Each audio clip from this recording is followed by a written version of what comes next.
दोस्तों, ये कहावत तो आपने सुनी ही होगी कि मन के हारे हार है और मन के जीते जीत। अगर मन ने मान लिया कि हम हार गए तो आप हार गए, अब फिर जीत नहीं सकते।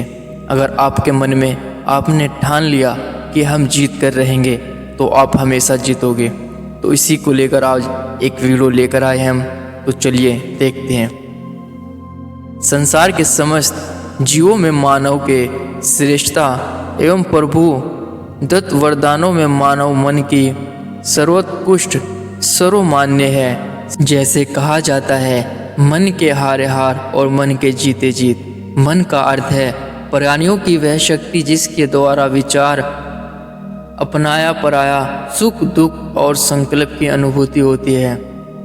विद्वानों ने मन को भिन्न भिन्न ढंग से विवेचित किया है। चंचलता और सोचदत्ता मन की नैसर्गिक विशेषता है।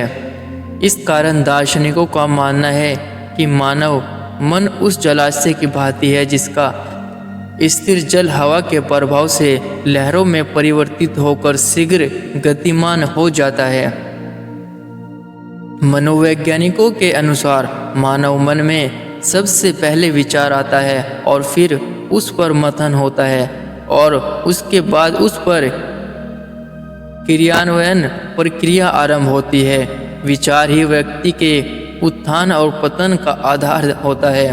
मन में परिवेश से शीघ्र प्रभावित होकर कर्मेंद्रियों और ज्ञानेंद्रियों पर आधिपत्य स्थापित कर लेते हैं। इसलिए अनुभवी संतों द्वारा मन को 11वीं इंद्रिया माना जाता है।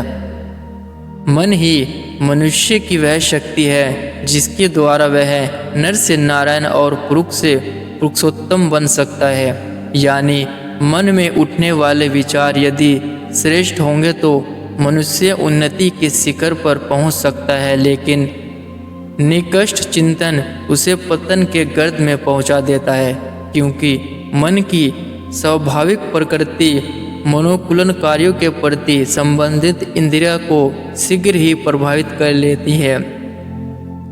यदि मनुष्य अपने मन को नियंत्रित कर लेता है तो उसका सभी इंद्रियों पर नियंत्रित हो जाएगा।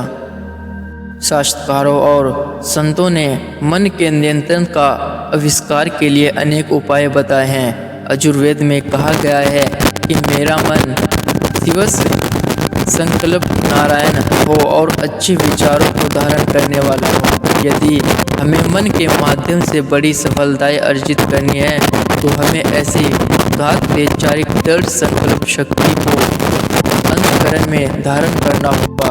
अनुभवी संतों के अनुसार नियंत्रण में बनाए रखने के लिए पंच विकारों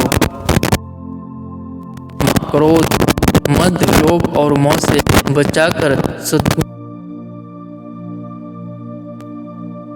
प्राणी के शरीर में वह निराकार भाग है जो निरंतर गतिमान रहता है।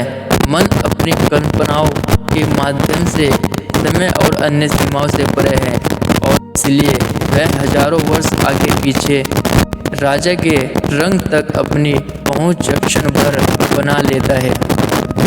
मनुष्य के मन के दो रूप है, एक है चेतन मन और दूसरा है अचेतन मन। मन की शक्ति इन दोनों में ही निहित होती है। चेतन मन हमारी बौद्धिक प्रकृति पर आधारित होता है। हमारे वे सभी कार्य जो सोच समझकर किए जाते हैं हमारी जागृत आवश्यक अवस्था में होते हैं। ये कार्य हमारी चेतना द्वारा होते हैं जो चेतन मन के निर्देश से संचालित होती है। वही चेतन अचेतन मन का दास नहीं है, वह सर्वदता उन्मुक्त है।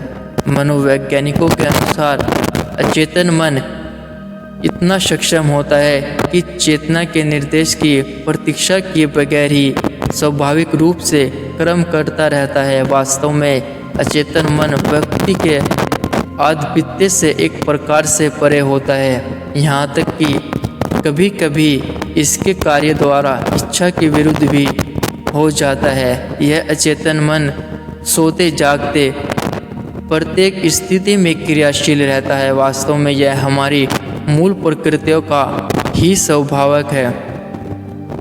यह न कभी रुकता है और न कभी थकता है। अचेतन मन ही व्यक्ति की शक्ति का भंडार होता है। दोस्तों, अगर हमारा मन किसी भी काम को लेकर यह मान लेता है कि ये काम हमसे नहीं होगा, ये काम हम कर नहीं पाएंगे, तो उस काम में आप कितनी भी मेहनत, कितनी भी ताकत लगा दो, वो काम आप नहीं कर सकते।